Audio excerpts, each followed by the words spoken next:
Good evening, one and all, and welcome to another edition of the Full-Time Sports Network's Cop Talk. And as you can see, I don't know yet, you might have a bit of dirt on your screen if you want to just wipe that corner there. A bit of dirt on your screen there.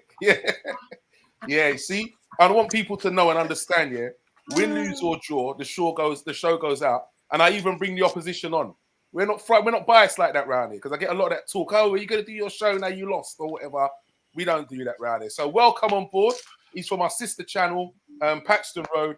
This is Mr. Shane. Welcome onto the Cop Talk, Shane. Thank you very, very, very, very, very much. Article, it's a pleasure to be here. It's more of a pleasure to be here after the events of last weekend. So what can we say? Let's get on with this show. Look at the grin on his face. Oh, my God. Yeah, man. I've been smiling for a while. What have we done? Good evening, Dr. Blake. How you doing, sir? Oh, well, I'm well. I feel blessed to have the mighty Shane with us. I'm going to rip him today still. So, Shane, welcome. Stoney, my brother. How are you doing, sir?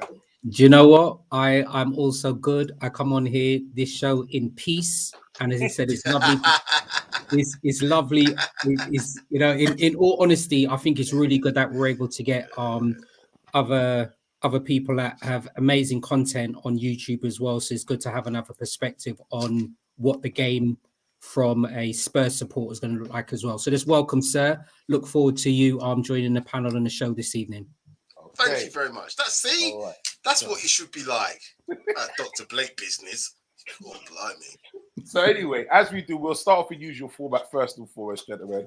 All right, Stoney, we'll start with you. Spurs game first. We will jump into the other game afterwards. Team performance, Stoney. Team performance for Liverpool, I'm still going to give them a 8.5. Collectively, very happy. 8.5. Okay, Dr. Blake. Well, it's a 9.5 for me, you know. Okay. Yeah, yep. Very happy. Very happy. And Shane, what would you give your Spurs boys?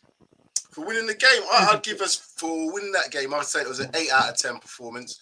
The reason I say 8 out of 10, it was tricky, obviously, to break you lot down, but we found a way to win, and that's all that matters. We found a way to win. So 8 out of 10 for that, definitely. I can't believe he just said that, I can't believe he said it. They found a way how to win.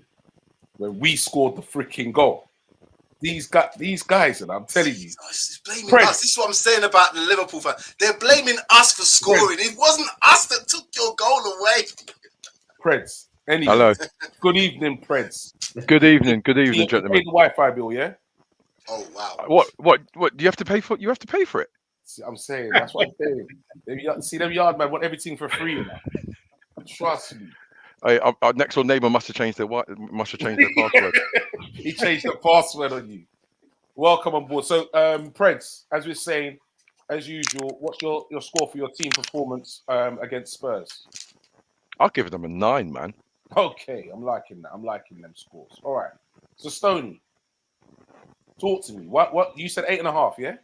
That's correct. Okay. Why would you give me your boys 8.5? 8.5. Yeah. Jota. No, I said, why did you give your boys 8.5? I gave our collectively, I gave our team 8.5. Yeah. It would have been higher for 9, but Jota actually made me move our points down. How on earth can you get a player that comes on as a substitute, does what he does, and leaves the field so early? Yeah, but the first one was never a booking. Regardless, it was the second challenge was stupid. Agreed, and rightly so. The first one was never a booking. Agreed and rightly so. For us, it wasn't a booking, but the officials gave 2 yellows and he left the field of play after coming on as a sub. So unfortunately, he moved me from a 9 to an 8.5. Okay. And Shane, what did you give your boys, you said? I said 8 out of 10. And why'd you give them 8 out of 10? So I was at the game. I went to the game, watched the game. And to be fair, 2 teams are pretty even. 11 v 11, I would say the game was, in that first 15, 20 minutes was pretty much even. You could see that Liverpool were coming to play. We were coming to play. And that's a big difference for me to be going to the Tottenham Hotspur Stadium after last season and watching us play football. So I knew we were going to go toe for toe. I knew it was going to be, end for end. And it was in that very, very open spell. And the fact that we scored, I thought we deserved to get that goal. Do you know what I mean? But obviously, beforehand, the sending off. So I'm thinking, did that alter the fact? Obviously it did. 11v11, I think the game would have been very much open. But because you went down to 10 and obviously down to 9, it became a good defensive performance. Yes, he was trying to get us off the counter. But if I'm in all honesty, there was opportunities for both teams to score. But I still think we had control of the game. Obviously, the possession stats showed that. So yes, you lot might say, "Yo, it's a fantastic, brilliant performance." But 11v11, I think it would have been a completely different game. I think a draw would have been a fair result had that been the case. But when you score in the 90-odd minute, you will celebrate like it's 1999. So I don't care. I don't care. I'm just happy. Could I just ask you something on that as well? Yeah. Like you said, I know you was at the game. Was it seeing it totally different from what we watched on TV? How 100%. Our perception, because Yeah, it did look like we had a good few chances on the break Yeah. to catch you lot out, and it did look like we were solid at the back. But you're saying that you looked like you lot had a good few chances as well. Yeah, 11v11, don't get me wrong. Had it been 11v11, it would have been a very end-to-end game. And Liverpool were most definitely, it could have gone either way. Not saying that, it was definitely going to be a Spurs win because you're at home. It's just that the way that we were playing, being open and being the same with Liverpool, both teams were playing high onto their halfway line. So there was always gaps in behind. Salah was always going to be a threat. Diaz was a major threat. Do you know what I mean? Seeing him, it was going to be a problem. So Bosley, we'd seen what he's doing on the ball. But what I think, obviously, those big incidents changed how you guys had to approach the game. So when it went down to 10, we saw you put Salah into the middle. So that threat on that right-hand side was now gone. We had to think of it in a different way. And yes, even with 10 men, Liverpool is still going to be dangerous because you still got your two banks of four and they can spring from it. So you just played differently. It was a more counter-attacking game, but a dangerous counter-attack. And that's what we used to do last season in terms of how Conte used to play. So I could see how we could get caught out with that. When it went down to 9, I think it was a good defensive performance, and it would have been unfair had you scored because 9 men is not really going to beat 11 men, particularly away from home. But yeah, when you get to the 90-something minute, it's a kick in the nuts, as they say. But for the other team, obviously you saw what the celebrations were like. Did you think that you lot was going to win it when we was down to 9 men? Did it look like that? When we went to 10 men, we was like, yeah, this is it. You know what I mean? It's going to be we're a goal up now. You know what I mean? We should be seeing this. When you lot got the equaliser just before half time, everybody's there scratching their thinking, how's this happened? But now we've got a whole 45 minutes here. We'll spread the pitch. We'll keep them wide. We'll make sure that we score that next goal because that next goal was always going to be important. But obviously the events that happened in the game with the Knicks sending off really changed the dynamics on how the game was going to end up. But like I said, credit to Liverpool and to your fans. Your fans were like mad. I think there's about 4,000 of them, and they sung the whole way through. So I had to give them that. Okay. All right. We will get back to them other points in the game. Don't worry about that, people. Do remember, hit that like, that share, and that subscribe. So, Dr. Blake, you said 9.5. Big boy points there. Big boy points. Why was yours a 9.5? Massive. I just feel like partly what Shane said as well. So I think Spurs are probably, well, you could argue, probably like the informed team in the league apart from ourselves, in my opinion. So the fact that we went there and created all those chances in the first kind of opening 20 minutes, they had a bit more possession than us, but we, I think, had about 4 or 5 kind of efforts on goal. So we could see how well we were playing at that phase of the game. And then I just feel like in every phase of the game, we have performed exceptionally well. So when it was even numbers, we were dangerous.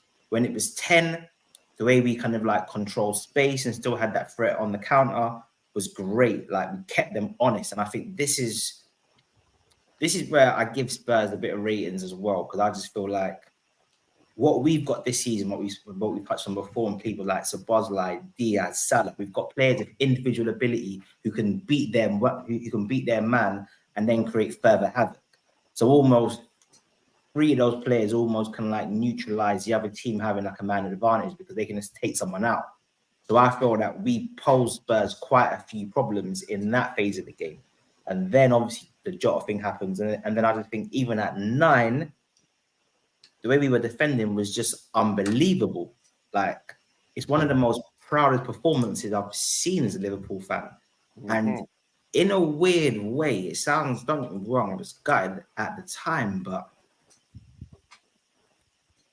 we've only lost a point. However, there was almost something stronger in losing the game, because I think in losing the game, it strengthens that siege mentality. It strengthens that concept of the FA and the PGML and Howard Webb, and like it really makes us think Liverpool FC is us against the world, and we're gonna fight tooth and nail to do that. So I actually think in the long run, maybe actually losing the game kind of like does more for our season personally. But yeah, I just thought that like the fighting spirit, the mentality monsters was just incredible. So yeah, for me, one of the best performances I've seen. Okay. I'm going to say good evening to the Amateur Football Podcast. He's saying good evening, gents. Good evening, Mr. VW. Nice to have you on board, sir. Preds, you gave him a 9. Yeah, not too far from what Blakey said. Really, it was a balanced display. It seemed like all the players galvanised together, the supporters galvanised together, and I think it's kind of brought the players and the supporters a little bit closer together in regards to we're being unfairly done. I don't blame Tottenham whatsoever. They're 11 players. They went out. They played the game. It's fair play to them. I'm not going to go and rant on with the VAR. I'm sure we'll pick will up get on that. there. Don't worry with that. We will get there. Yeah, but to be point, I think it's one of the times when you have to applaud Klopp and his management team for the tactics that they deployed during the second half. They had no choice, especially when Jota went off. We had to be in that big block. And it was just heartbreaking for Matip, because that was probably one of his better games this season. Yeah, definitely. I felt gutted for him. Yeah, felt gutted for him. But yeah, I just think, you know what, the last time that teams really wanted Liverpool to do badly, and there was a siege mentality against Liverpool, we ended up winning the Premiership and the Champions League, and so I don't mind that. Let's get back into that groove there and kick off. So hopefully we can. That's a blue light touch paper that can kick us on. Lovely. Good evening, Leon. How you doing, sir? Nice to have you on board as well. Okay, so first and foremost, gentlemen, we'll talk about this disallowed goal first and foremost. What can we say about this disallowed goal? The floor's open, man. I just need to hear what's your. It's an absolute travesty. It's embarrassing. There's so many words for it that I probably won't run out. So I'll leave it with that. Question, Shane. From where you were sat, how did it look to you? Okay, in real time, you all played the game yourself. You know how quick it is, and particularly with the speed of the Premiership. And probably because of a bit of bias, we thought, oh, he's offside, because it was that quick between watching the pass and seeing Diaz in behind, because he was in behind. So we thought, yeah, he must be offside. And we didn't see any replays. But the game just went on. The linesman flagged it when the goal went in, and it was like, okay, that's obviously then we're waiting for VAR. No VAR. They take the free kick and it's gone. So we're thinking nothing of it. And it wasn't until somebody said it looked on their phone and people was like going mad on Twitter. And it was quick, because it was like they must have shown it on Sky, wherever the game was being played, that it was onside. So obviously pictures started to go around. Then we was like, oh, that's a bad decision. But it's in the game. The game's gone, and I don't think they knew what to do. And obviously all the things that have come out, it seems like they panicked. It's a huge mistake, a mad error. But from the referee and the assistant's point of view, it was a very fine margin from what you could see from the naked eye. But obviously with the VAR, that's where you want them to get it right, because obviously that could have changed the outcome of the game. You not being down to 10 but scoring the first goal would have meant a different approach to it. But it's not on. I don't care what people say, human error. That's not on. They could have done something to stop the game, even if it was 30 seconds later, and like, right, that's a mistake here. Hold our hands up. The goal's given. Things are put in place. Games. There's that they show the actual VAR on the big screens for you not to see. Yeah. That's what they usually do, but they didn't actually show that because what happened with the VAR, they said it was complete, check complete. So there was no VAR that came up on our screen. So we just thought it's offside because the linesman had give offside and they played on. It wasn't until people started to you hear murmurings of people looking, because it was on Sky. So obviously Sky had shown the pictures and shown that he's been onside clearly what's going on. And then there was a shot of the referee when I went and watched it back on Match of the Day, and you could clearly see that there was communication. And they thought, oh my God, we effed up here. This is mad. And I don't know what was going through their minds. But after that, that means they're under so much pressure. I was watching podcasts today. Do you know how much pressure that these people must have been then under? Because they all know they've effed up. They're probably being sacked.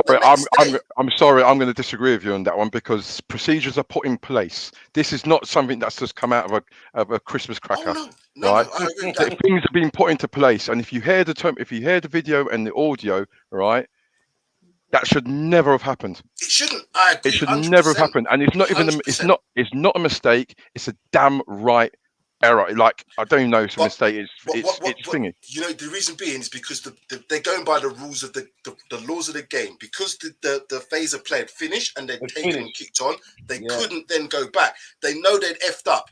But what they should have done was say, hold on, hands up. Someone's going to take a bullet for this. Let's be real here, to save the credibility and save face for VAR, because now everybody's like, VAR, what's all these other decisions that they've made that effed up? To save the credibility of VAR, they should have just taken a set precedence and said, right, listen, this is what's happened. You can clearly see from the pictures he's onside. It's a goal. But they had to do that within a very short space of time. You can't do that at half time. You can't then do that at 90 minutes. And you certainly can't do that now. Yeah, but the thing is, there has been games since the VAR has been introduced. There have been games, whether they've been live or not, that they've taken their time. It's been a period of time when they've checking. 100%. The referee and the linesman, they stuck to their thingy. It was maybe whether it was communication or not, but if they needed to take their time, then it should have been applied. It's been applied all the way through. I don't understand why it wasn't applied at that particular time. So I think there was miscommunication. From what my understanding, there was miscommunication. The guys at VAR said check complete in the event that they thought it was a goal. So they were absolutely in shock when they saw a free kick being taken from an offside position. That's when they fucked up. Because once that's happened, they're now into another phase of the game, and the laws of the game state that is it from a VAR's perspective. They couldn't then, by the laws of the game, stop it and say, this is what's happened. But hold on. They should have done. Hold on. Yeah, They're watching that game and they see that, hold on. Right, so I understand what they're saying. They thought that the goal should be given, all right? That's what VAR says, right? Yeah. So they thought that, that was what's going to happen. But when they see that happening, can they not then say to the ref, hold on, what are you doing? I think that's what did happen. Because if you look at the referee's face, well, then stop. But that's what I'm saying. Because the game had played on, and it had played on for, I don't know, it's about at least 30 seconds before they've gone. They've taken that free kick. They should have stopped it within that first, even if the free kick had been taken before, you know what I mean? Because attacks after attacks started to happen after that. But you could clearly see it was a mistake. But they had no, I say, legal grounds from the game of law's perspective to stop it. They had to take that in the head. But they did have the comment. They do have the option of common sense of saying common sense didn't apply, and I agree with you. 100%. Let's stop, because obviously there was a lot of communication going on. Why don't the referee, the fourth official, say, hold on for a second, let's just get it clear, because it's happened already this season. It's happened this season. It's happened previous seasons. Why wasn't it done on Sunday? Too much pressure. Too much pressure is being applied to these. Because you think of the money, and it's money. It's down to money. The money that's involved in the game, and people are talking about possible corruption. You could look at all those sort of angles, but the amount of money that's in the game for winning and losing in the Premier League is huge. Now, imagine those 2 points that was potentially 1 point, whatever it is you could have gained, is a difference between a Champions League peg or not, winning the league or not. It's massive. And this is why these referees are under so much pressure, and these people at VAR are under so much pressure. And we're all saying, it needs to be quicker. If they didn't took their time and it was 5 minutes, we'd always say, that's too long. They tried to and made a decision quickly based on the fact that they saw it was onside, but the communication was shocking, and they should have done something about it soon after they knew they messed up. Okay, Stoney, what's your views on it? I think it will be interesting to see whether there's adjustments in the rules and the regulations following this game. I think I don't believe this should be a replay. That's just my opinion. All right, the game's gone. And I think the statement that Liverpool have obviously made is for the good of the game. That's just my opinion. All right. So I think it would be interesting to see whether there's any adjustments to the rules and the regulations. I think even if you go back to the decision when Wolves played against Manchester United and Wolves scored, I mean that was bananas, really, and that was almost like a clear goal for Wolves there. But I think at some stage the match officials and everybody to do with VAR are going to come under so much pressure. It's just going to be, virtually untenable. But I do agree with what you were saying, Shane, in terms of that VAR and the ref. They are in control of pausing the game, putting on extra time. The same thing whether there's an injury or there's an altercation or anything that's happened in the game. So the fact that they weren't able to pause it and review it, I think that's my main concern. But you were saying, I think it's because everything has actually happened in real time. A decision was made in real time. In real time, VAR thought that it wasn't a goal. So in real time, indirect free kick, the game proceeds. And then he said a few minutes afterwards, it's almost goodness. It was a goal, but you're right. Then can they stop the goal? Can they stop the game and then give the goal to Liverpool? That then opens up even more can of worms. But I just think for the good of game, something needs to be done about it. And I'm saying that for the purpose, not just for Liverpool, but it's going to happen to another team. And that could easily be the difference between them staying up and getting relegated. We never ever know. But in their president, there's precedent, in regards to something happening, they go to VAR, the game's still playing on, and they've stopped the game to award an penalty. That was 2 minutes after the game played, and they've gone into the next phase of the play. So if they can do that to do a penalty to award a penalty, they can do that. The game was finished with Man United. No, I'm just saying there's been precedents. No, since hold on. You forget Preds, that. he's right, Preds. He's right. I've been watching that game. The game had finished and they went back and looked and gave Man United a penalty. Yeah. The game I tell you why that happened. There's a reason why. Because it was half time, the game had stopped, so it hadn't restarted. That's one of the reasons. So they could do that. So you could do that all the way up to the game restarts. The thing you're talking about with the penalty is totally right. But what VAR did was they would normally say checking goal. And then the referee hears that and he can play on until they say, hold on, there's a problem. Then he stops it when the ball's gone out. What they did this time was said, check complete. The referee hears that. It's you know what I mean? But they've already seen the flag being given. So the referee's given the free kick because check's complete. He just thinks, it's offside. That's what the mistake was. Check was complete from VAR's perspective that it was a goal. Check complete from the referee's perspective was that it was a offside. That's what the problem was. Dr. Blake. Yeah. Like personally, I think the whole thing stinks. Because when the PGML said that statement about human error and that, I thinking to myself, okay, cool. Let me just get past the idea that I hate Howard Webb. I think he's mad corrupt. Used to be a Fed, I'm sure. I just don't like it. and just think, okay, let me take this at face value, right? So basically, based on this story, I have to believe that the VAR and the two assistants in the studio have basically believed that the linesman has said that the goal is a good goal. Cool. Okay, so I have to believe that. So firstly, everyone in the studio hasn't seen the offside flag. First point. Second point, if you're watching the game, Liverpool are down to 10 men, yeah? We got a player sent off. We scored a goal away at Spurs. I was going to say White Hart Lane, obviously, like we changed out.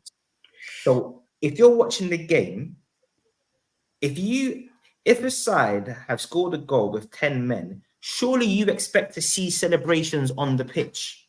So knowing all of that, you've seen no celebrations, you've seen a flag go up, but yet I have to believe that you think that on the field, based on the player's behavior, what the linesman's done, that you've given the goal. I was just like, that is incredulous for me to believe.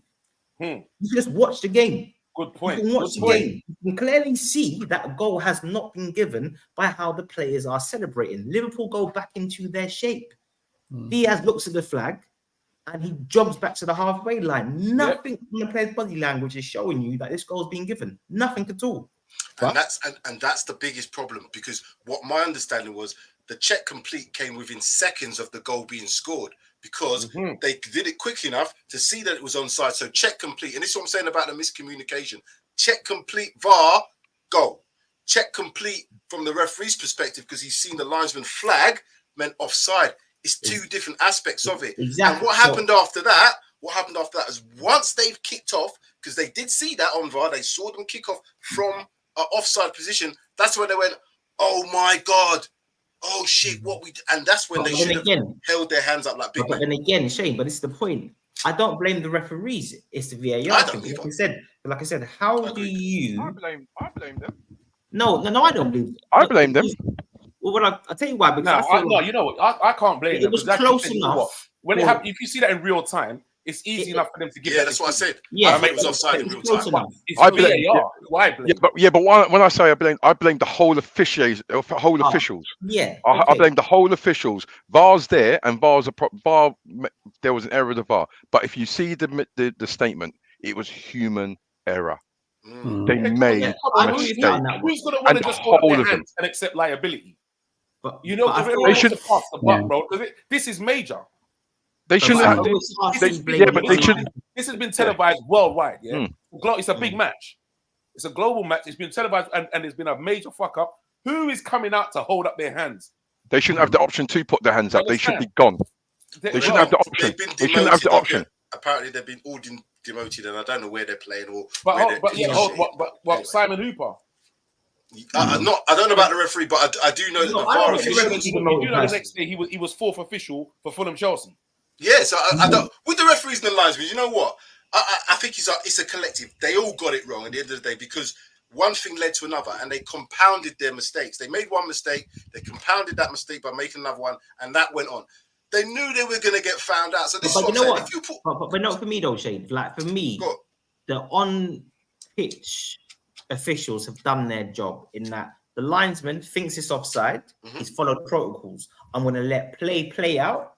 Once the move's finished, I'm now going to raise my flag. That's what they're meant to do. Say he raises his flag as Diaz runs through, and obviously, like, you got an issue with him and that. Yep. It's so tight. If you're the ref, you have to trust the linesman. But I can't blame them for the officials. My thing was just, so it was almost a case of, you're asking me to believe that you haven't seen a flag and you haven't seen the body language of the players. First point, right? Then, based on that, I then have to believe that no one in the studio, the three people, remember, there's the VAR, there's the assistant VAR, and then there's like the specialist, who is a specialist in the video equipment stuff. I can't remember what their title is. That's the person who you hear speaking on the audio tape. Yeah, he's the one who's saying to the VAR, "Are you sure? Are you sure?" And the VAR. And it's what I'm saying about. It's about the laws of the game. After that, all that you've just said, it's the laws of the game which stopped them from making decisions, because they kicked off that phase of play done because they'd taken what the offside was, and the game had restarted. So by the laws of what they're saying, this is where you have to look at it from a common sense perspective. If they'd have said, right, knowing within seconds that it was a bad decision, the referee now is culpable. Because I saw his face on Match of the Day. He knew exactly what happened. And he was not going to make a decision because he was scared. It was like he's caught like a rabbit in the headlights. Now, I guess where you obviously wouldn't have seen it, obviously, like you was at the ground, it's typically, if you're watching it live, you see multiple replays. So you see the lines come up, firstly, and then they do their check. And then they'll do a replay of the incident afterwards. There's no replays until half time. Sky are not replaying That's it. what I'm saying. So I'm watching it and I'm just like, hold on a minute here. I've seen no lines, I've seen no replays, and you're meant to, and I have to believe that this is just a mistake, and no one knows what's happened. I was just like, but if you think though, the referee was so quick to restart the game that they were still talking about it as they were playing, as the game was playing. That's what I'm saying about it. Was so quick. And we just, because it went so quickly, we thought they're not even checking it in VAR. We thought that, because I thought it was offside from the speed of the game. But when he's kicked off, we thought, yeah, definitely offside. It's only afterwards that the commotion started. But they've caught themselves in such a predicament here. They had to make another decision outside of what they did. And that the only thing they could have done was broke their protocol. Their protocol is, because the game's restarted, right, we've got to do something differently because it's a legal goal. But we didn't know that as fans because they didn't show anything on the screen. They didn't even say check in VAR, which is what they would normally do. No, it was checked. Was complete. It was done. It was offside. Because that was my next question. Did they actually show that there was a VAR check in the stadium? And you've answered it. And every time we get VAR, it says check in VAR. That's what happens. But this time, because it was so quick, it didn't even come up on the screen checking VAR. So all the fans were like, clearly offside. Not even no doubts. Had they said check in VAR, we'd have gone, oh no, we've got to wait for the decision here. And when through the scene, the replays, clearly onside. But none of that happened. Right. Okay. And then just quickly. And where it stinks even further is the fact that we then found out that the match officials are aware 2 days before they are officiating. Yeah. Okay. UAE, yeah. So this now throws into contention the issue where you have state ownership of football clubs. In countries are owning football clubs and countries are hiring referees. There's also, I'm just sorry, and the referees are making decisions that are benefiting certain countries. There's certain corruption issues that I think as well, and I'm not gonna say that lightly. But when we're talking the amount of money that's coming from the Saudi, we're talking about the money that they're investing, and we're talking about the betting culture and how big that is. I'm just saying, there's a possibility you could think there's other things going on. But I would like to think the integrity of the game means that it was just a mistake by the humans, as they said. Okay, we'll leave that there. We'll leave that there for now. We're going to move on to another contentious one now. Okay, so Stoney, I'm going to start with you. Phil Jones, red or not?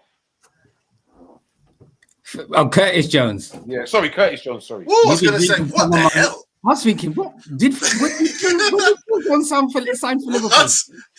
Michael Jones' favorite person is that. You know, he hashtagged that as well, Phil Jones. I'm thinking, who is Phil Jones? Do you know what I think what's interesting in that question, Artie, and yourself and Shane had mentioned something previously about watching a game in real time as opposed to things being slowed down. All right. And I think once again, it's the thin line where we're saying where decisions are being made, where they're being slowed down.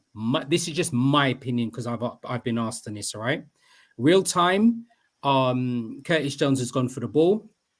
And his foot's rolled over and he's caught the Tottenham player. All right. My opinion, why I believe it was not a red card is this. All right. There's 3 phases where players are issued with cards by match officials in the game. So if it's a careless, then they're spoken to by the ref. If it's grassroots football, then it's a sin bin. All right. If it's reckless, it's a yellow. If it's excessive force, then it's a red. My opinion is it was not excessive force. Therefore, it should not have been a red card. That is just my opinion on that situation with Curtis Jones. Okay, Preds. It's just another situation where you got people who are officiating the game but have no common sense for the game. Like even when they slowed it down, the image that the referee had, it was a no-brainer for him because the image that he had from VAR, 100. it was a still, and it was the moment when Curtis Jones's foot rolled over the ball, made his foot roll over, and then made contact. They didn't run it for him. Mm-hmm. And I get it. It looked bad live, all right. But when we've got the ability to again use VAR to make sure that we get decisions right, and then when they tell the referee to have a look at it, it's a still. How's that one? How's that part? So the referee's only going to make one decision: cancelled or yellow, red, because of what did you say, Stoney? Not excessive. What's the red? Yeah. Excessive, yeah. So and those are facts, by the way. I'm just saying though that is the law of the game that I actually mentioned there. Mm-hmm. Okay, Shane. Okay, so there's a few things in this for me. I'm going to say that, and I'm being honest with you. you are going to have a bit of bias as a fan of the opposing team. If that happened to you and it was one of our players, it might be a slightly different view. And I agree with you. In real time, from where I was, because I was the same sort of angles as what you see in the TV screens are, it looked like just a tackle that went, you know what I mean, caught him. It was a free kick. The referee, and this is what you got to take of the instant, the referee gave a yellow. So from what his perspective was, he didn't deem it red. Anytime you play a tackle like that at slow speed and you see the impact, it could have been worse. He could have come out, not to say that he did this on purpose, not to say he went in recklessly, none of that, but the actual action of going over the top of the ball and where he caught Basuma, it could have been really bad. And we've had a player that's been sent off in a similar situation when we played Everton, and Son tackled, was it that Gomez guy? I can't remember his name now. Broke his leg. Yeah? But Son didn't go maliciously with no tackle, but the effects of the tackle meant that he had to go. You can't stay on the pitch if you broke someone's leg. That could have been a leg break, but it wasn't a malicious tackle. But VAR, when they put it on the screen for the referee, and I saw that again on Match of the Day, they showed him the still shot first. That looked like he was going to break his bloody shin bone. Yeah. If you see that, there's no other option in your mind other than that's a bad tackle. If you see it in real time, you might have a different opinion. But again, we're talking subjective things here, and we could see. I've seen worse given as yellows, and I've seen lesser fouls given as red. So what can you do? It's subjective. And it goes back to what you were saying there again, Shane.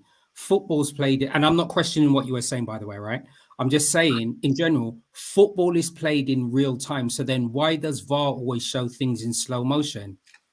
The referee gave a yellow. So that's what I'm saying. In real time, the referee's action was that wasn't a red card. He's made it a yellow. Because you know some referees are a bit red happy. They see a tackle like that, that's a red. And then he goes to VAR and said, hold on a minute. But this was the speed of it. I can understand why it was given as a yellow. But looking back, just because of where it was, it could have been worse in terms of the injury to Basuma. And Doctor? I've got issues with VAR in terms of what they showed the ref and the context that they gave him, because I thought they needed to have shown the whole thing in real time, then slowed it down, and then maybe done like a then done the last minute still. I mean, the last second still of then the impact. Because I just feel like watching it back, the Spurs player first holds Jones, that then impedes his ability to then first go to the ball. So he's kind of first staggered a little bit. So then when he goes for the ball, I just feel like it's clearly an accident from the perspective of his studs roll over the ball, then makes contact. Now, obviously, when you see it in real time, the contact isn't that bad. Like Basuma's not hurt, like to the point where, but obviously it does look terrible. So I think, like for me, it's a case of I've got issues with VAR in terms of the information that they gave to the ref. But I do think football needs to decide what they think that type of tackle is. So if everyone moving forward gets a red for that tackle, I've got no problem. Because what I would say is that we have seen decisions worse than that in terms of that aspect of it, the red card. I've seen red cards given for lesser tackles, and people get away with worse tackles. So because it's that subjective thing, we've always got opinions. The offside is not subjective in my opinion. So I thought this is my point. Like because it's almost like the still of it makes the impact seem a lot more severe than what it actually was. Because when you actually watch it again, even when you watch the whole thing, the impact is like he doesn't catch him that hard, if that makes sense. But obviously, because of how he catches him, it does look worse. So my thing is this: if every challenge like that moving forward gets a red card, cool for me.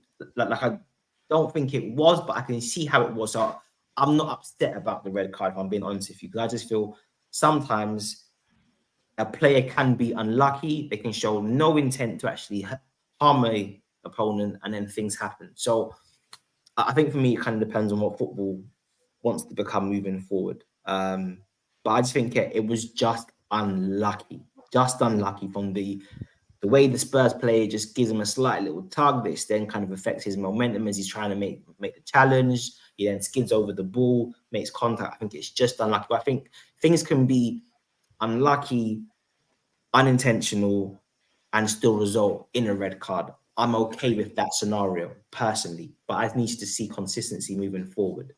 Yeah, man.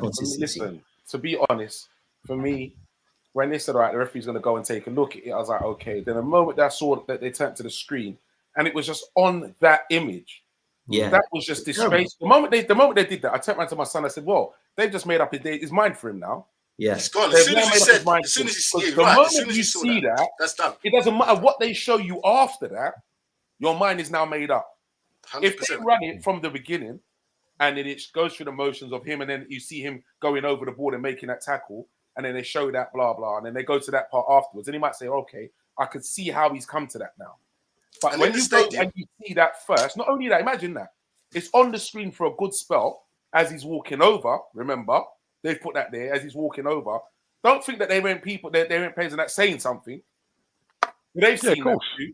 And of course, So, they're like, look at that. Oh my God. Come on. So we have to sit here and believe, that the referee saw that, but he didn't see the line for like his flag like this. so I can see the tackle, but I can't see the man on the pitch doing this. Crazy. Come on, man. With the Okay, orange, to be with the fair, orange and and again- yellow flag, like again, he's bringing on a plane. In the stadium, when they showed that back in slow motion again, it looked bad, and there was a whole gasp in the stadium. Agree, Shane. And that's Agree. what you see. And Agree so with we that. don't, and so they kind of influence. This is what I'm saying. You can get influenced by things that are shown to you. If you play that at full speed, you're going to think, yeah, mistime tackle. If you slow it down frame by frame and you then stop it at the pinpoint where it's Bazoum's leg, it looks like he's going to break his leg. That's what it looks But like. ain't this another argument? This another argument, or to continue the argument of that VAR is actually refereeing the game. And it's not meant to. I was under the impression when VAR and correct me please, okay, panel. I was under the impression when VAR was originally being looked at, it was mainly meant to be for goal line decisions, nothing else. And then it's materialized into all of these other things. Yeah, here. originally, that's right. Originally, it was. Yeah. I don't mind. I don't mind it. I don't mind. I don't mind. But no, not even so much. No, not even so much. Not even so much goal line. Remember, because the referee's got his watch. His watch. It was about the offside decisions. Watch. Remember? It was like goal scoring incidents, isn't it? It was about goal scoring incidences, and I don't mind. I don't mind VAR evolving and looking at situations like that, because in some ways it's actually, in some ways, it's got decisions right. We've got to balance it all out. There have been decisions where VAR has got it right, and it's 100. being used for the right purpose. But then on the other side of things, in regards to the referees made the decision. Now I get what you're saying about, in the stadium it looked bad, and on the replay, Basuma went down like a sack of potato. But he's going to make the most of it. I expect him to make the most of it. I expect the Tottenham players. Yeah, and I expect the Spurs players to get on top of the referee and make a thing about it. And to be fair, the Spurs players didn't. To be fair, no, but the Spurs players didn't crowd the referee, and they didn't. To be real, because if you watched all the reactions of everybody, it wasn't like as you just said, Dr. B. They didn't crowd around the referee saying he has to go, because the referee gave a yellow, so everybody kind of considered that to be the end of it. But this is what I'm saying about VAR coming in for subjective matters. Some people would look at that and say it's a red instantly. Some people are going to say, no, it's not a red. Some people are going to say when you slow it down, it's a red. Some people are going to say when you slow it down, it's not quite. It's always going to have these subjective matters. What VAR is good for things like Thierry handball against Ireland in the World Cup, and there was qualification. They didn't think it was a handball, but when you see it, it is a handball. Now, had they had VAR for that, that clearly would have been chalked off. That's what VAR is good at. Don't matter which is. You cannot argue that fact. There's no arguing the fact that he hit his hand and went in the goal. Other things where the tackles is how hard was it? Was he going to injure the player? You're having different things in your head to make a decision. That's what referees have to take into account in a split second.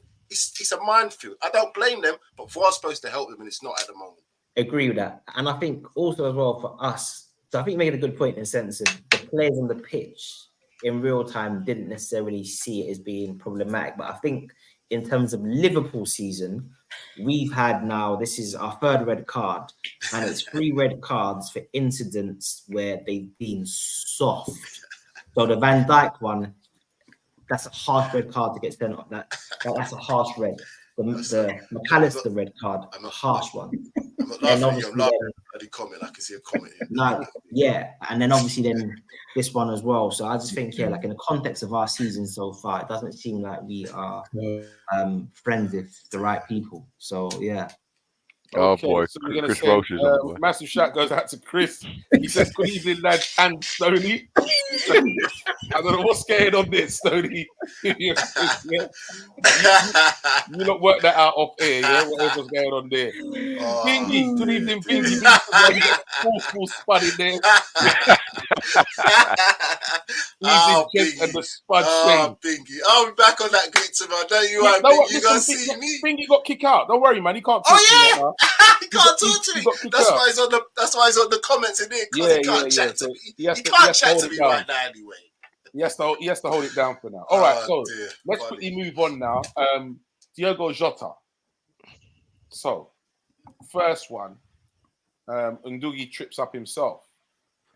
Who should have got a yellow card because he's doing that. Thank you very much. I was just going to get to that, Fred. If you give me a chance. Sorry, mate. It's there. It's just bursting out of me.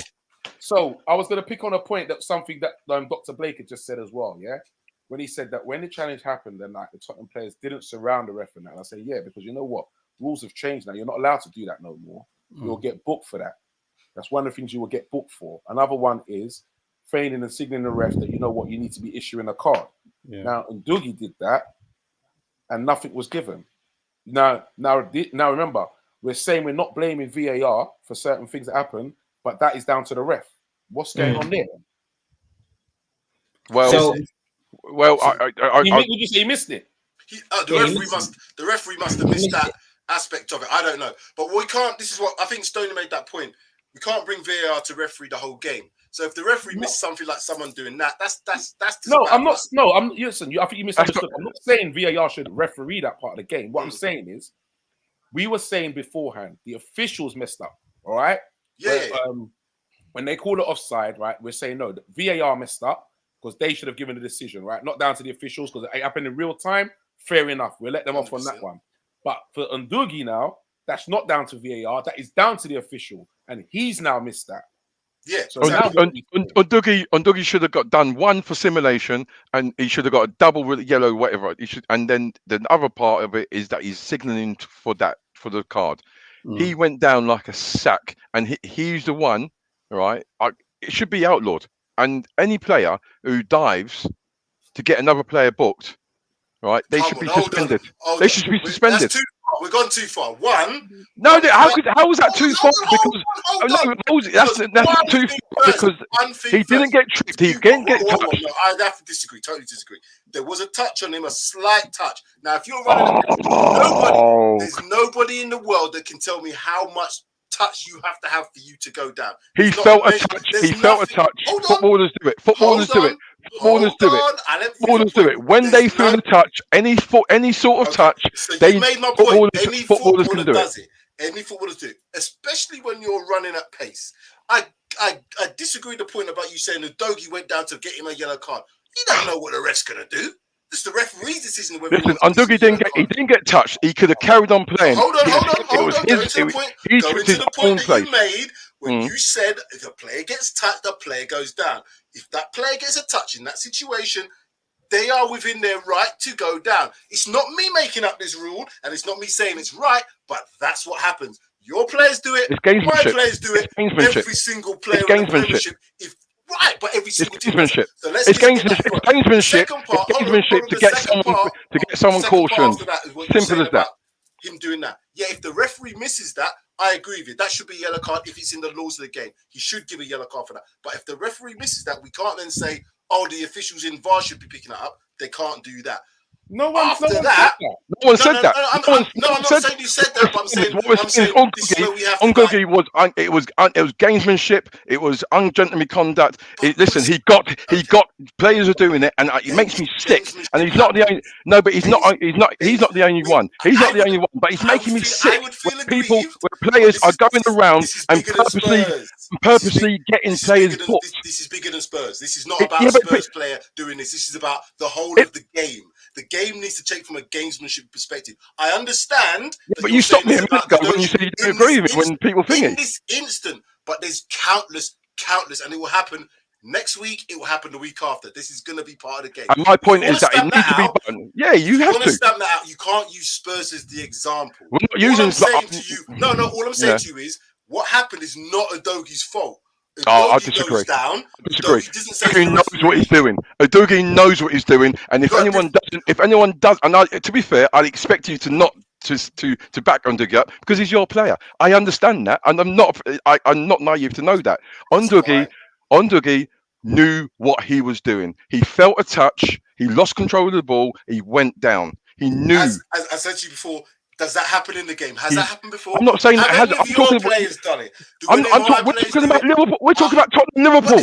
All I'm saying is you're trying to pin this gamesmanship onto Udogie because you said Udogie should have not gone down. Udogie should have done that. Well, there's countless episodes of Salah going down in the box where Salah shouldn't have gone down. So let's not open up the can because the can's big for you, mans. If we're talking about players going down, that's what I'm saying. That's all I'm saying. It's gamesmanship. He knew what he was doing. Footballers do, and and you're absolutely right. It's not just a Spurs thing. It's a wide range thing in football, and it makes me sick. It makes me sick that players go out there to purposely get people sent off so they can have one man down or gain an advantage. That point I agree on. Absolutely hate it. Don't put it on Udogie. Don't put it on Udogie for the whole picture. That's I will. It's a bit of a. Hold on. I was gonna say. Chris says that everyone gets hard done by decisions. To be honest, 100. But then Amateur Football Podcast says yes, Preds. He says speak your truth. 100%. I can't expect Nano's put on a red channel. What am I going to get? No support, no love, man. There's no love. Not everybody on here is a Liverpool supporter, you know. Okay, that's good. I know Don't get twisted. Stoney was confident of a Liverpool win. I was, but do you notice something? Just if you can, Artie, bring back up. Artie, bring back up. Chris Welch's comment for me, please.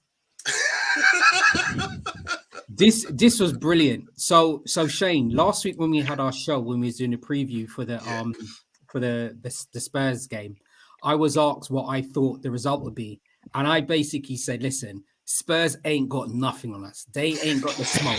Last time Spurs got any result against us was in 2017, and that was when you had Prime Deli Ali. Right? And I still stand by that. What we could not have envisaged was what materialized in the game. And in part, the other part of that was, Chris, do you also recall when I was asked if I was able to give a result? And I mentioned the last time I bet, straight after the show, I had to give I had to take RT's account details. I'm not a betting man. I'll be living out on the road, brother. So it's as simple as that. Next time you're going to be called the Shane, aren't you? On the road. All right, top boy. The Shane on road, you know. Oh, dear me. Okay, so Mr. Foot of the Day says, great bit of content. This is big up the Cop Talk. Loving that, mate. Loving that. Why Shane's smiling? Absolutely. Yeah. Oh, man. Listen, Come on. Like the cat that's got Come the on, bloody man. cream, mate. Come on. I'm telling you. Fair play, though. Fair play, mate. Listen, it's all in the game, and that's what we love the game. Whilst you're in them gods and you're up in them clouds, you got to smile and breathe in that fresh air, man. You know what I mean? Because certain other teams, it ain't so fresh down there. So just to extend on the conversation, obviously, between Shane and Preds about the situation with Jota and about your defender. I think the other side of it is about Jota obviously using his head as a professional, all right? Yeah. So he hasn't just played at a domestic level, he's also played at an international level, all right? So for him, it's about him using his head. Whether he's been drawn into this situation by your defender or not, he needs to be mindful about him walking the tightrope. To him, the possibility of him getting the second yellow card. So at the beginning of the show, Artie asked, what was my rating for the Liverpool team? And I gave an 8.5, and I said it would have been 9 if it wasn't for Jota. And the reason why I'm saying that, Jota didn't use his head. All right. If and I've said it on previous shows, if any of us was in Waitrose picking up our little sourdough bread and our little yogurt and someone tapped us on our shoulder, I'm guaranteed none of us would be falling down and rolling around on the floor. Yet players do that. And for some, they have the right to do that. So Jota should have been mindful. He got the yellow card. He's a dunce back. And it is as simple as that. Yeah, the Nah, second you yellow know card. what? I agree. I don't think the first After, yellow card even he should listen, have got. I even don't if think the he should have first got. one is, even if the first decision is wrong, you know that you're on a yellow. Yeah, that's it. You now have to be mindful. Thank you. But The you know, first what one was- I was thinking that, you know, because there's many factors to it. We're down to 10 men. Things are going on. I've lost the ball. Oh my gosh, you know what? We're down to 10. I need to desperately try and win it back. And he made the And he lunge. came in as a sub. And he made Come the on, lunge. man. Yeah. And the thing is, there was only one goal in it as well. There wasn't even one goal in it. We hadn't even scored yet, so it was 1-1. So there was something to hang on to. And even the fact that you could have still picked up a goal from transition or even from a set piece, you were still in the game to win it. And that's what I give credit to Liverpool for. They were still dangerous in parts, although it was unlikely they were going to get a goal from open play. They still tried to play that game. When you went to 9 men, you really can't do much because you've only got 8 outfield players, and that's hard to then have 2 banks of 4 and to still spring and to get back is tough. So Yeah, of course it is. Fair Of course it is. And- I've heard and- so that they've appealed against Curtis Jones's red card. Nah, it ain't happening. Nothing ain't gonna happen. Nothing's gonna materialize. from Have that. You know what? they not turned it down already? Have they not Yeah, they rejected have. it already? it won't get turned over. It won't. got rejected. Sorry, doctor, what did you say? Yeah, no. So we've appealed, but they turned down the appeal. They rejected it already. Yeah, so we made the appeals on what Stoney was saying about the categories of red card, if it's about intent or kind of endangering the opponent. We made the appeals on those lines, and they turned it down. Which, to be fair, like I thought that they kind of would, because yeah. But put it this way: had they accepted it and said that, would have been admitting another mistake, and you fans would be like breaking down the FA. So they I had don't to think say. that red card was a mistake, personally. No, I don't. I think it was. I think it was harsh. Yeah, it was harsh. But I don't think it was a mistake. I think they're different things. But Personally, what I'm saying is, if they'd have said, "Oh yeah, we rescind that card," what would happen now?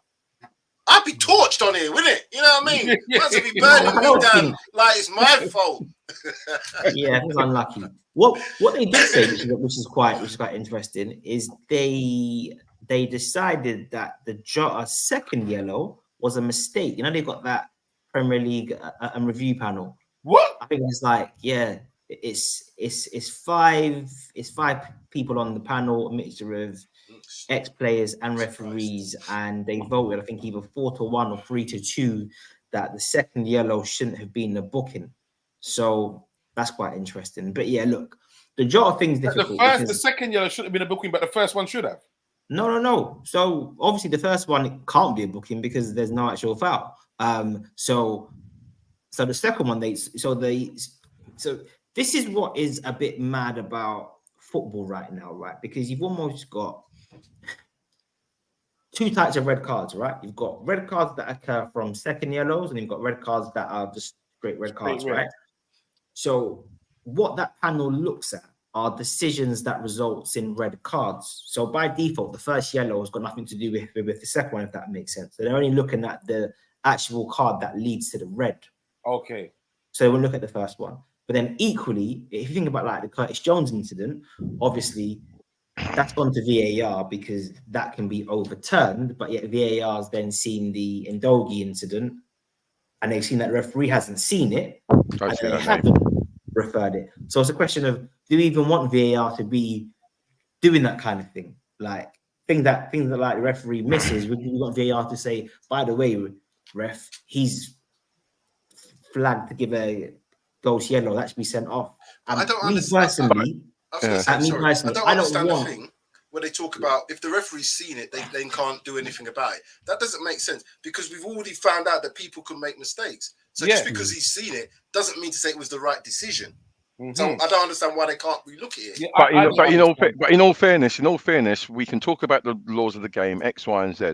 The fact of the matter is, and I can't move on from this, is that Jota done something that made the referee make a decision. Simple as that. If he didn't lunge in, the referee hasn't got a decision to make. And that's the point that I was saying as well. Now, true that. Okay, so gentlemen, before we move on now, because we've been nearly an hour on this party, right? Before we move on, what would be the ideal outcome after what we've seen, the debacle of what we've seen has happened now? What is the ideal outcome going forward? Ideal outcome for me personally, I do not want to replay. Okay. I think the ideal outcome for me is that there has to be some form of review, and I'm talking about during the season. I'm not talking about the end of the season. All right. I think there has to be some form of review about the way that the ref and the fourth officials, whatever they call the linesmen, officiate the game, and how communication is given towards the media and everybody watching the game from VAR. Because I'm saying this can be a situation that happens to Liverpool again. It could be a situation that happens against Tottenham. It can happen against Luton, Burnley, anywhere else. So the decision that I think needs to be reviewed is not for the purpose of Liverpool. It's for the purpose of transparency in football and for the good of the game. I think we're constantly being told as football viewers about having respect for the refs and the officials, and that includes VAR, but nothing's coming the other way. So that's my concern of it. 100%. So I think that's where the action should be done. 100%. All right, Doctor, what do you think?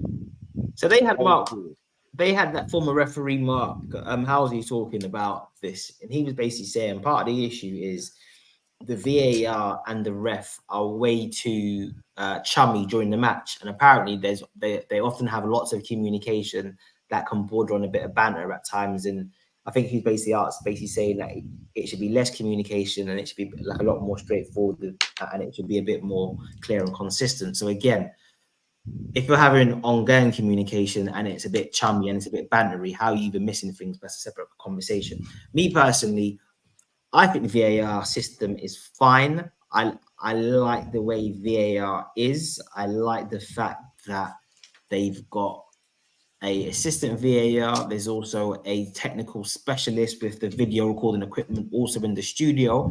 I just think what you can't mitigate against are people blatantly cheating. And I'm sorry, like for me, that's not incompetence. It's barefaced cheating, because I can't understand how you can't see that a goal hasn't been given.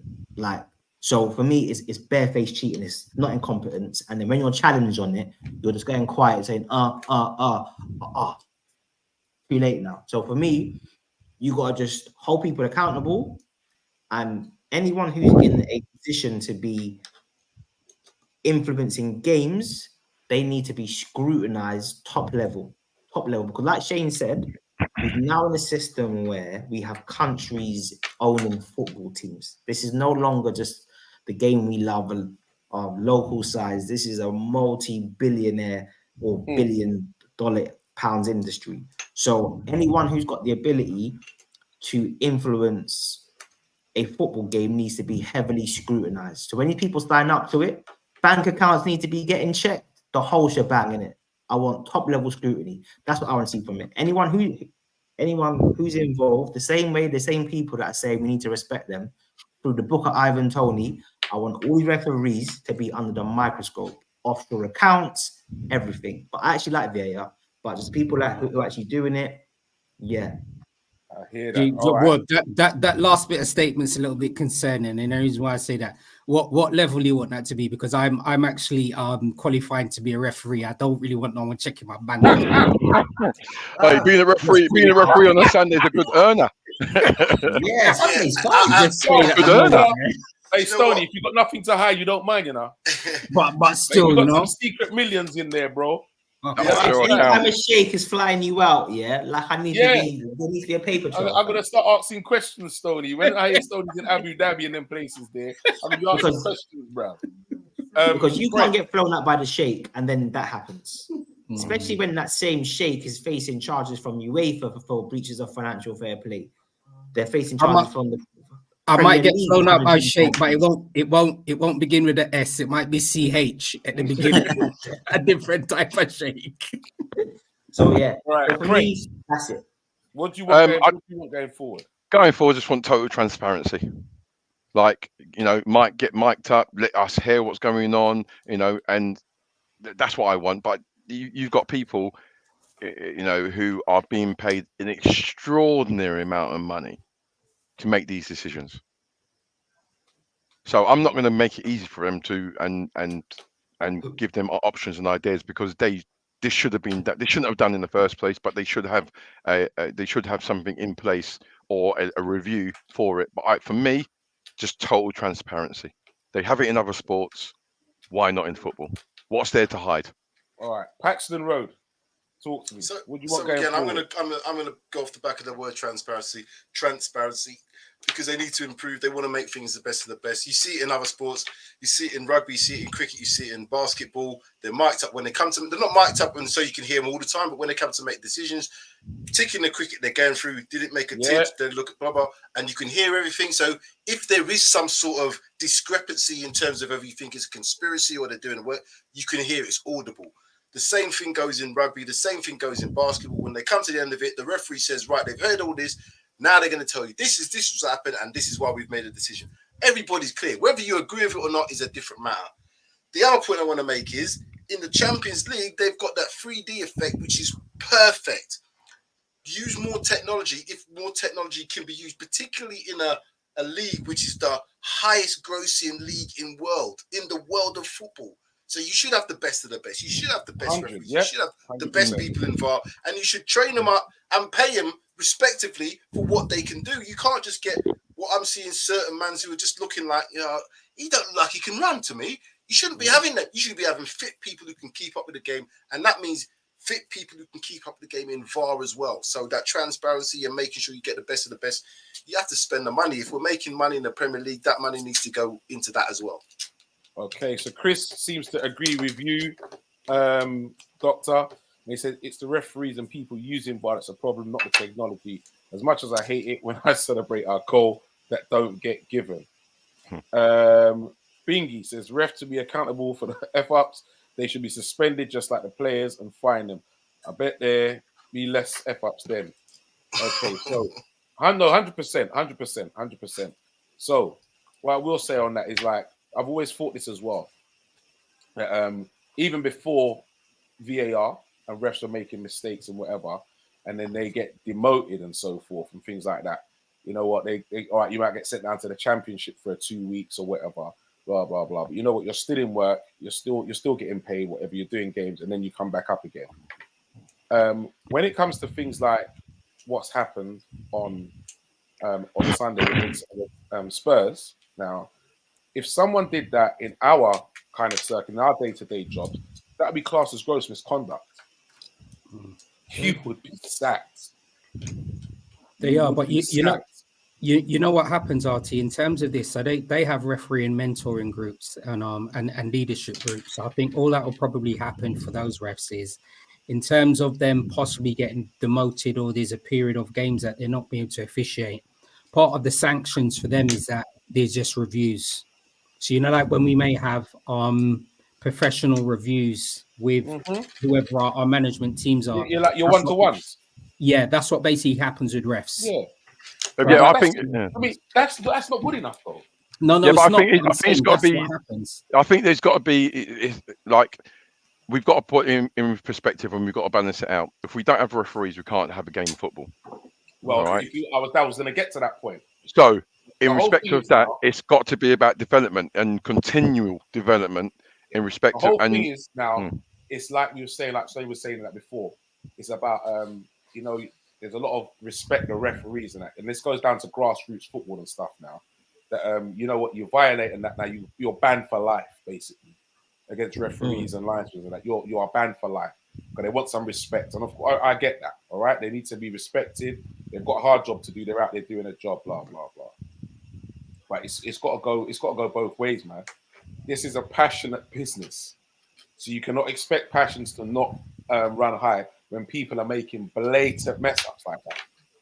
And then they're going to be the ones now who get sent off or booked or whatever or banned, and there's blatant miss. The referees need to be held accountable, but at the same time, there's not a lot of people who want to take that role on. Can I just ask a question? I'll ask a question to the panel, because I don't know if this is true, and I think it's true, that the referees that officiate in Stockley Park are referees that referee games, aren't they? So if you don't, can you? Yeah. So this is where I think a problem is. you're doing two different jobs here. And I heard this again being discussed on the other podcast. What you do as a VAR referee is not what you do on the pitch. It's a completely different game. When we're watching the game on the screen, it's different than when you're refereeing the game in the middle. So what you've got to do to actually give decisions in the middle is different than what you're going to have to do to give decisions on VAR. Have dedicated VAR referees, train them up, give them all the things that they need to do, but they're not referees on the pitch because it's a different way of looking at it. Referee on the pitch, that's all you need to do. Referee and VAR, that's all you need to do. Get better at that. Yeah. I've got the response for you on that. All right. So all part of the rest development, whether you start from level 7, level 1's the highest you can actually get in this level here, whether you're doing a Champions League, right? So what refs are asked to do is have an opportunity to be fourth officials, linesmen, as you said, work in VAR, because what the idea is that you're getting a different perspective on different positions of being a ref. And the only thing that I can give it close to, I know all of you guys are involved in football, whether it's at grassroots level, semi-pro level or professional levels, right? So even if you think when we're trying to coach children and young people, what are we doing? We're asking them to play in different positions so they have a different perspective on whether it's in a goalkeeper, right back, midfield or a striker. That's what they actually do with refs. So in terms of whether they're a match official for one game with the refs, it may be another game where they're the official and they're holding up when players are coming on. It may be that they're another game when they are actually working in the VAR studio. And as he said, the idea is they're getting a perspective of every single area of being a match official. Can I say something to that? That is what they actually do. Can I say something to that? I agree with that 100% from a footballing perspective at grassroots level. When you're talking about the sort of money that we're talking about at Premier League level, where it matters in terms of people's livelihoods, in terms of clubs' livelihoods, not just a community's livelihood.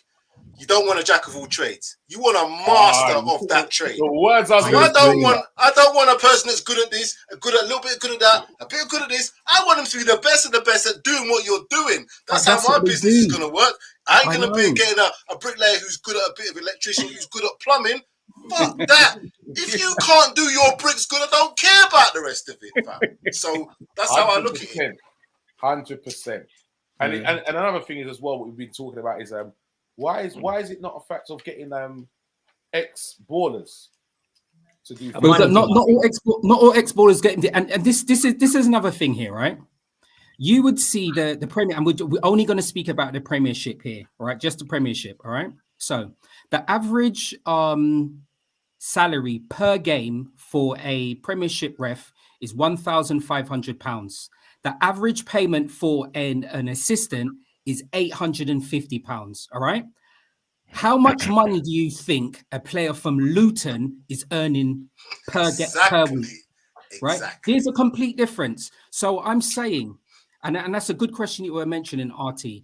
Are there ex-professionals that are earning a minimum of £40,000 a week, then going to become a ref to earn £1,500 per game? I'm not too sure. And as much as we've heard ex-professionals speak about it, I wonder what the percentage is of ex-professionals that have then become refs.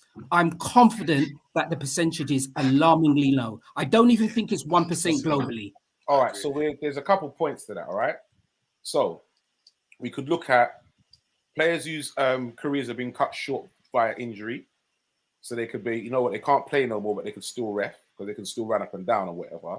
And then there's players who've retired now. You've not gone into coaching or whatever. So there's that refereeing avenue as well. If you're doing that now and you are taking that refereeing to another level, then your wages could go up. You could get money because you're doing it at an elite level. But the salary does not exceed. The refs get paid between £70,000 and £200,000 per year. £200,000 is the top level. £200,000 is a lot of money, but compared to the football player's salary, that is not. So but you're not a footballer no more. So you're not getting that money. So my view of that would be, but that's what I'm going to say. For a lot of them, they've probably got other interests afterwards, Artie. Other interests afterwards. And as I said, I just go back to saying, as much as a lot of semi-pro and professional footballers have spoken about it, I'm confident that the percentage of ex-footballers going into refs is alarmingly low. I wonder what the reason behind that is. Because you know what, with referees, even if you get an ex-footballer, it's like even if you get ex-footballer to be a referee, they still have to then go through the process. They're not going to go straight to Premiership and referee and officiate. Yeah. All right. You still have to go through the process, of course. But then what they say about footballers, great footballers, there's no guarantee they're going to be good managers. Who says a footballer is going to be a good referee? Because I guarantee, I tell you now, there's not many footballers who know the laws of the game, right? In a way to officiate a game. 100%. Fair points. You know what? Maybe not at our grassroots level, but I'm sure that a lot of them would do at a higher level. They would. But Artie, they'd be a lot more aware of it than what we would. You mentioned about ex-players who might have cut their injuries, cut short their careers, and all the rest of it. But they'll probably go more into coaching. I've done my coaching, but so I know you've got more. There's no thanks in refereeing. You're not motivated to be a referee. You don't get at the end of even if they have a good game, you don't pull out the referee and say, "Yo, give them a bottle of champagne, bring them up on Sky Sports." And none of that happens. When they have a bad game, everybody piles on. So as a motivational factor, maybe there's things that they should do. But that's what I'm saying. Sky Sports should do that. Maybe you know what? Maybe this brilliant game. They bring him on after the game. Hey, there's a little medal, there's a little trophy. Well done. Listen, you know what? We got a panel. We got 3 people, and they marked you today. And boy, you got like 9.7. They could certainly incentivize people. So what you're gonna give them a bottle of bubbly and 1,500 quid? That would just be off the top. So they're getting platinum watches into the I love the shop voucher, bro. What Stoney was saying was true though. If a player was earning 100 grand a week playing football, why the hell was he going to earn 1,200 quid and not even to start at the top level, but have to work his way up, learn the game for all that, just to go and get booed at a weekend and throw things at and das and not be nah, man. I'm just gonna call myself, or I'm gonna do something that's gonna make me more money by coaching and getting into the management side of things. Where if I win, I'm getting all the praise. If I lose, I'm gonna take that. But referees don't get none of that. Nothing. So Chris says, is Stoney gonna make a prediction for the Brighton game? Come on. You know one thing I'm good at being consistent. So the answer for that is no. Stoney's being liberal because he's a ref. You know what? Stoney, I'm gonna let you know, mate, in a little secret. I am also a qualified ref. That's what I'm saying. Yeah, and I'll let you know that I'm going for my ref's course soon as well. So that's what I'm saying. And you know what I think it is? It's a certain man be working his magic. Like I won't say his name, but certain man be working his magic. Yeah, I'm not gonna lie. I like going. I'm gonna go for the test of that, but I'm kind of dreading it because I know what I was like to refs. I'm not dreading it one bit. I'm absolutely looking forward to it. I'm gonna relish it. But you know what though? The character of referees has changed somewhat because I've got to be honest. When you played back in the day, you could say something to the referee, and the referee would say, "Don't worry about my decision. Don't worry about your touch." Like, exactly. You used to get people like that, like referees, like you're having you don't talk to me about my decision. You're having an absolutely. I was going to say a thing. Listen, they had character and they gave you back. They gave you back banter, and you yeah. What do you mean I'm having a mare? What's about that miscontrol you just did over there? That listen, referees have had me cracking up. I'm not going to lie. But now you can't. But now they're under so much scrutiny, so much pressure that they don't want to talk, and they don't want to. They just like literally focused and zoned in what they need to do. And whether it's a good thing, it's a bad thing. I just miss those times when you got a referee who's absolutely battering players. Yeah, I was going to say, I do think Howard Webb has done something positive from the perspective of trying to make players have a bit more respect for referees. Because I do think it's needed, especially in the current context. And you're right, innit? If I'm a fan watching my team, then I think you're spot on. Forget what the ref's given. Make sure you score the goal. Make sure your touch is on point. Why are you getting nutmeg for? 100. Agree with that. But Thank you. I just feel Yeah. they can diversify how they recruit referees. So, like you said, Artie, if it's they take players who can't make it through injuries from the PFA at an early age, and then you have a specialist VAR role that happens, you're claiming me that I'm gonna get paid like 200 grand maybe to watch football in a VAR studio and use technology and all the rest of it. Like, I'm not gonna enjoy that. Of course I am. But I agree with you though. Premier League players, top end championship players, of course, for them, the money's not going to be as appealing. But anyone else, most players in League One, League Two ain't seeing 200 grand a year, especially when they finish playing. So, you'd be surprised. You'd be surprised. For the Premiership, do you not think for the Premier League, we get the best managers coming in, they're not all English. You got the best players in, they're not all English, but it seems the referees I do that as well. Why can't you get the best referees in all over the world? There's better referees than there are here. Yeah, I agree with Bring that. them in. But you pay, and that's why you will then pay the salaries, because you're getting the best of the best. When there was that bald one, I can't remember his name. Kalina. Looked like Gollum from Thingy, didn't he? Look, he's a horrible looking man, but he was a great referee. And you would pay for him. Do you know what I mean? He, like Bruce Buffer, when he comes over for the boxing, you don't go get no other MC.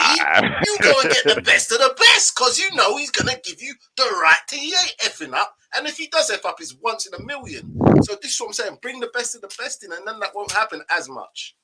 That's what I think. And also what I'll bring from some women as well, man. Raise the press. All right, so gentlemen. Nice. All right, so we are gonna move on from that now. I mean, well done, Shane. You got your 2-1, all right. So, and for now, even though we helped you out with Matty, that game's getting overturned. Trust me, that game's getting overturned. It's still blaming me, you know. It's getting overturned. Well, no. Shane, did you wear your cover? Did you wear your bulletproof vest? It's like I said. It's like I was in that VAR room saying, "Yo, don't give that Diaz." I weren't there, fam. I was at the game. I weren't in VAR. I don't know about that, bro. I don't know about that. Your comments on WhatsApp have been a disgrace. 100%. 100%. He's been running his gums, mate. Running his gums. I'm telling you. Oh, damn. You know what I mean? I don't mind you not one like that, but don't celebrate it, bro. You get me? Don't celebrate, bro. No, celebrate, bro. Celebrate. Exactly. Listen. I thought Shane was in space, innit? He was on one of their massive space programs on the International Space Station. I hadn't heard from Shane for weeks, months. North London Derby comes, boy. It's like they all of a sudden we can't get rid of him. Hey. Can't get rid of him, bro. What can I say? I had to go into hibernation after last season. Shane, did you stop him and Marlon? I ain't seen Marlon in months until Leslie's posted his t-shirt, bro. All of a sudden, them man they got now. Shane, you must have celebrated after the game by going to Peppers and Spice and having a munch. No, I was gonna go. There's the white art jerk. Do you know that one on the yeah. Yeah, I tell you what, they got some tasties in there. That's my place. Yo, get off my screen. Let's get back to talk about some winning ways with our Union our game tonight against Union Berlin. Yeah, man, that's right. Get lost. Shane's funny, man. Shane's funny, man. Yeah, no, actually, move that, blood. Yeah, now my screen looks a lot better. It's clean now. You know what I mean? That's better, man. That's better. Okay, so I have myself back. What's going on here? Hey, what's going on, man? He's access to StreamYard, didn't he? Screen. Bro, the guy was missing for months. I was like, random. Like, is Shane okay? Yeah, I ain't seen a message from Shane. Come back in our football group, brother, our WhatsApp group, and listen, there's nobody but Shane commented all of a sudden. You know what I mean? Him and the next brother Marlon. Marlon only pops in there and he posts up. He's got his t-shirts. So he's a DJ, yeah, of sounds and blah blah. That's representing. And it's got all the sounds from all around and where you are in about England, blah blah blah. That's all he posts up in the group. Ain't heard from Marlon for months. All of a sudden they win a game. Marlon pops up now. Listen. It's Spurs fans being Spursy, isn't it? Listen, I'm going to ban him from the group, fam. I'm going to ban him. Trust me. Marlon, I'm going to ban. At least, Shane will pop in now and again, but Marlon, I'm going to ban him. Trust No, me. you need it. It's all good banter, isn't it? Nice. Yeah. So tonight, we played at home again. Rested a good few players once again. Yeah. Giving some other guys a little run out. Kwanzaa got another run out again. Shimikas got another run out. Elliot, Gravenberch, Endo, Jarrell. Jarrell. Yeah, man. Kwanzaa. No, Yeah, Kwanzaa. man. Kwanzaa. Yeah, Jarrell Jarrell Kwanzaa, Kwanzaa, yeah, man. Kwanzaa. Yeah, Kwanzaa. Yeah. Yeah, man. I said Ibrahim it. was I back. said it. And Endo was out Jota there. started, yeah, Jota started as well. Elliot Trent, as well. Trent the skipper. Yeah, Trent Skipper. Yeah. Gravenberch to see. started as well. Yeah. Who scored? I've not seen any of the game, to be fair. Jota Gravenberch and Jota. and Jota. Yeah, I like Gravenberch, man. But But we should have been out of sight within about 15 minutes, to be honest. Yeah, I know, but I think it was one of those things there, RT. I think Darwin Núñez, I know That I'm not miss. I'm not gonna belittle him because I still believe in this young player. I still believe he's gonna come good. Yeah. I'm not one of these players that want to discredit him, but that first half he was playing like El Hadji Diouf because there were some opportunities, especially that chance he should have finished when he was played through by Harvey Elliott. That should have just been like don't ever mention game, that player on set, here again, yeah. and match. Don't ever mention that Diouf brother on here again. I Yeah? said, No respect for has the to man. be there. done, boy. Has No to be respect done. for the man there. when you're spitting on people, I got no respect for you, bro. Boy. But no, I think it was a good game. It was nice to see Harvey Elliott start. Endo obviously got a start as well. I'm not too sure, behind the reasonings. Klopp's probably going to mention it at the post-game conference, but Endo, Darwin Núñez and Salah, they all just played 46 minutes, didn't they? They all came off at half-time. All came off at half-time. All came off at half-time, but I think it was one of those things again today. I really do like Konate a lot, and I've mentioned it on previous shows. I think the more that I actually watch him, the more that I appreciate him, and the more he just reminds me of Martial Desailly. I'm telling you, the way that this brother plays football, I'm just so appreciative that we actually have him. But Jarrell had a very, very, very good game alongside him again today as well. Do you know? I'm looking at him like a young Van Dijk. Yeah, he's as comfortable in so much areas of the game. He's comfortable on the ball. He actually plays the ball, but he reads the game so well. He's assured now, isn't he? Interceptions that he makes because he can see what's happening, or he's over there in time to like this boy, this boy, and he's so comfortable with the ball at his feet. Yeah, I'm telling you, man. Yeah, we're very, very, very blessed. Very blessed to actually have him. My fingers crossed that Konate can stay injury free. Yeah, that started to worry me a bit. He started to pick up a few knocks and whatever.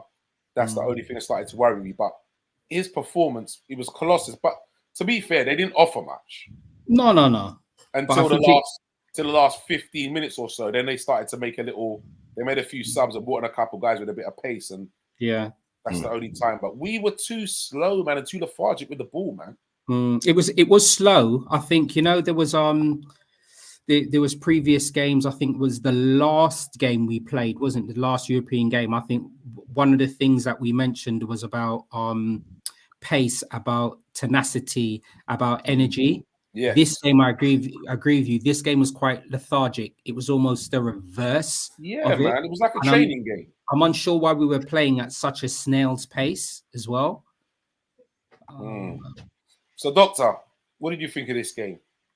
Yeah, I think as a club right now, we're not quite sure how to approach these games. And by that, I mean, typically, we've always played Champions League football since Klopp, for the last 6 years. And normally, we haven't really rotated for the Champions League. Like, we might change 2 or 3 players, but in general, it's the first 11 who are basically playing most of the games. Whereas right now, we're almost taking this part of the tournament similar to what we would do, say, in the old school Carling Cup. So it kind of feels like the players aren't quite set. Well, we're playing players who aren't used to playing together. there's a bit of a lack of intensity because I guess the players know that ultimately the level of competition right now is at a level where they can stay in cruise control and still win games. I think potentially this is where we're also seeing Nunes having a few issues. I feel he's one of these players that it's almost like he needs to be switched on at all times. And I think the miss he did today, I think it's just like a lapse of concentration. It's just not doing what you're meant to do at all times. Whereas I think if that's against Man City, I think he scores that goal personally. I'm not rationalising for him. I'm not rationalising for him. But if you see that the ball, he's slightly ahead of the ball, but also that the ball's gone past 2 defenders as well, which again, I don't want to hear it. I don't want to hear it. I don't want to hear it. But for a striker, it does affect. It's a fair point. Yeah, the technical reasons. I don't want to hear it. I don't want to hear it. No, if the ball, no, seriously, I think people forget. Like, I think people forget the speed and the thing of the ball. When the ball gets flashed over and you got 2 defenders who then go for the ball and miss it, yes, he ultimately it is a difficult chance. And what I'm saying to you is, no, it is. It's not a difficult chance, brother. It's a difficult chance. The ball's coming across. Listen, and that's why not every player. It's mercy, bro. Don't tell me about difficult chance. No. Listen. If we're going to actually hammer him for a chance like that, then we might as well just sell him. Like, end of the day, the ball's come across. It's at pace, right? And as a striker, when it goes past two defenders like that and it flashes, he's taking his eye off the ball. We can't hammer him. Like, we're meant to be supporters. How are we hammering our players when they make a hammering? You are. We are. You are. No. I think the thing is, I said we're going to be critical. We're going to be critical about individual players' performances, and I think I'm just speaking about me here, right? I was asked about the performance, and I was just critical about that opportunity with Darwin Núñez. That was just me. That was just my opinion. No, 100% though. We're just stating a fact. No one's saying, "Oh, he's shit," blah blah blah. I don't want to see him playing again. We're just saying he should have scored that goal. But he didn't score it. Let's move on. Like, at the end of the day, like, why are we labouring the point?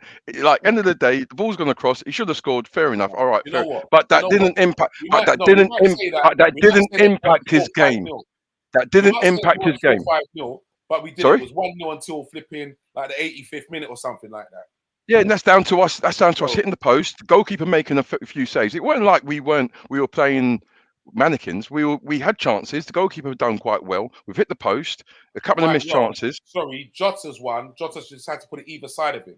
Yeah, but what would you rather? Him miss the target? He's hit the target. So let's think at the positives. It's a thing on target. It's building up the confidence. Why are we so critical, like overcritical on players when they're trying? Look, they don't mean to miss these chances. They don't mean to figure. You lot are playing inferior opposition. Come on, bro. Yeah, come on. You give all due respect to them. Yeah, but you got to give all due respect to teams like that. They're in the Europa. They're in the Europa. Come on, man. It's not a Sunday league. It's not a Sunday league and everything. You got to give. They're in the top. They're in the Belgian league. They're in a European league. They're professionals. Oh, come on. Come on, man. You can only beat the team that's in front of you. You can only beat the teams that are in front of you. Same as what the refs are getting. Less than the refs. Huh? They get referee money. Refs might even be getting paid more than them. No, you got to beat what's in front of you. Look, it's 2-0 like that. At half time, you're supposed to be able to take off Salah and that lot and be bringing on Doak and them man there. I don't want to see Sabozlai and them man there coming on, bro. Yeah, but it doesn't happen. It doesn't happen just like that. Football don't work like that. Football don't work like that. Where you go out, no team says we're thingy. No team. We're at home, yes, absolutely. We should have scored more goals, absolutely. I don't disagree with you, but we had chances. All right, we weren't missing them, and at the end of the day, we've got the points. We've won the game. Simple as that. If you want FIFA football where you're playing and you're winning 6, 7, 8-0, it's not going to happen. Where is people thinking this is a Europa League? This is a Europa competition. This is a European football competition. Yeah, but does that give you does it give us the right to win 7, 8, 9, 8? No, it doesn't. It doesn't work like that. You play the team in front of you. You go out, you win the game, and you move on. Simple as that. Now we need to be ruthless. So I feel like it's a mentality thing.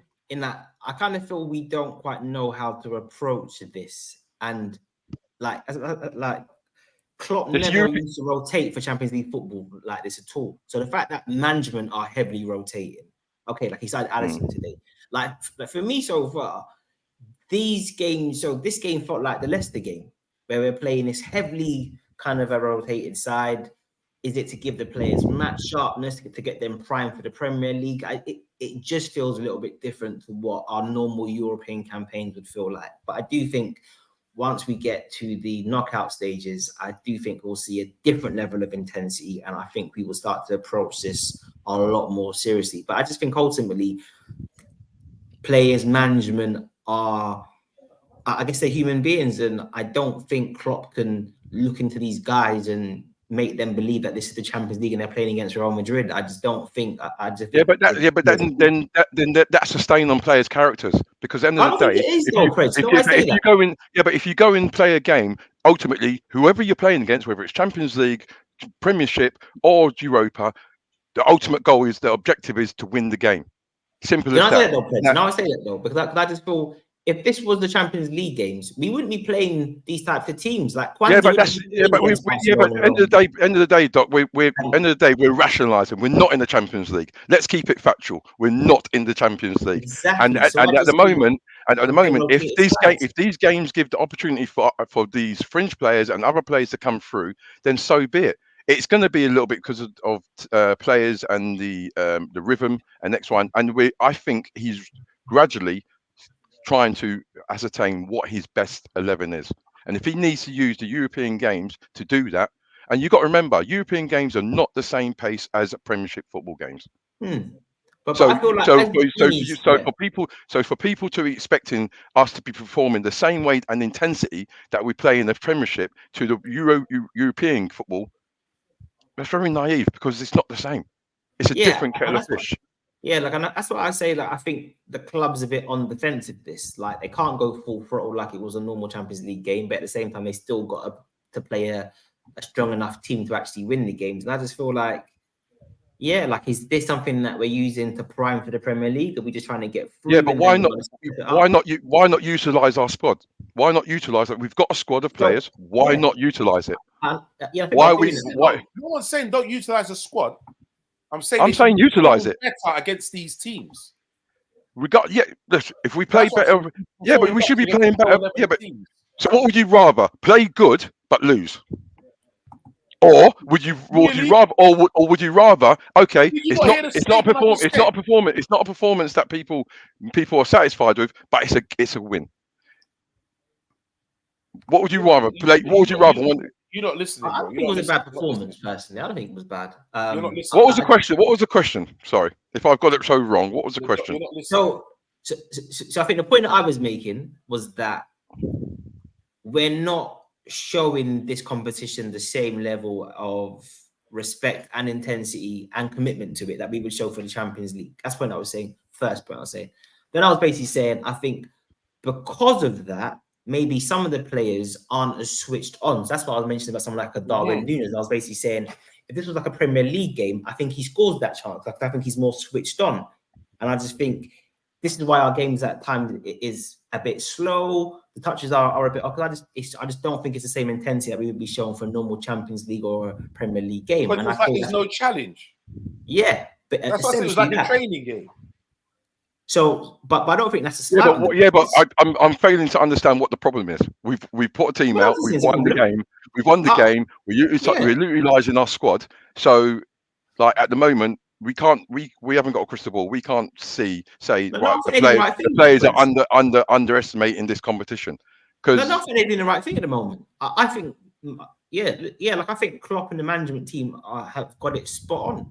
Use the squad, keep the first, I say 11, but the first 14 as fresh for the Premier League as possible, whilst giving everyone else some minutes. And then individual players will kind of reach to a certain level where hopefully they can then knock on the manager's door and say, listen, I want to be starting in the league.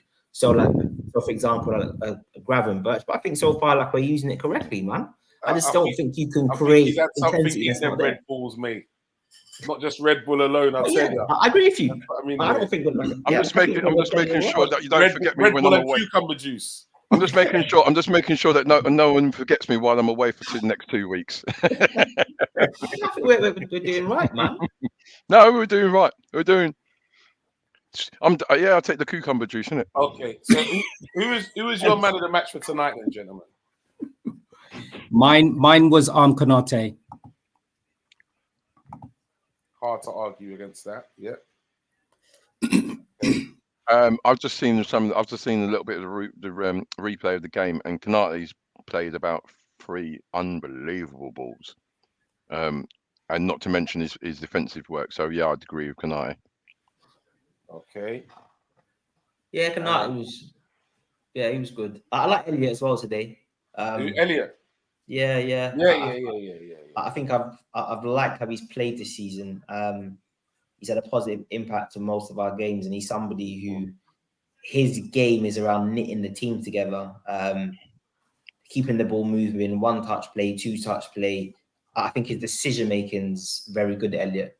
Yeah, I think he's a good player. But yeah, listen, like Kanate. No, definitely. Okay. I think between Elliot, Kwanzaa, and Kanate, but Kanate shaded. Roundup is good as well at times. My only thing with Kanate, and this might sound a bit controversial, is I think he's our one defender who particularly excels at reactive defending. So when there's a bit of chaos and players aren't where they're meant to be, and he's having to cover runs and do a bit of last-ditch defending and run over and cover and tackle, I think this is where he particularly shines.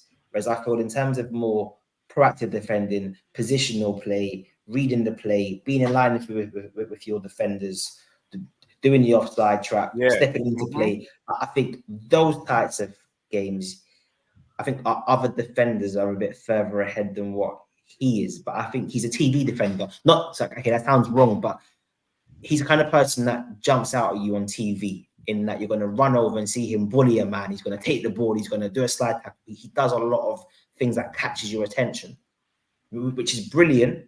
But you know the way sometimes you can watch Virgil play at his best and be like, what's he actually done? Yeah. The whole back line. We haven't conceded a chance. That's where Kanate needs to get to. He's not broken a sweat. You know what I mean? His ponytail is immaculate.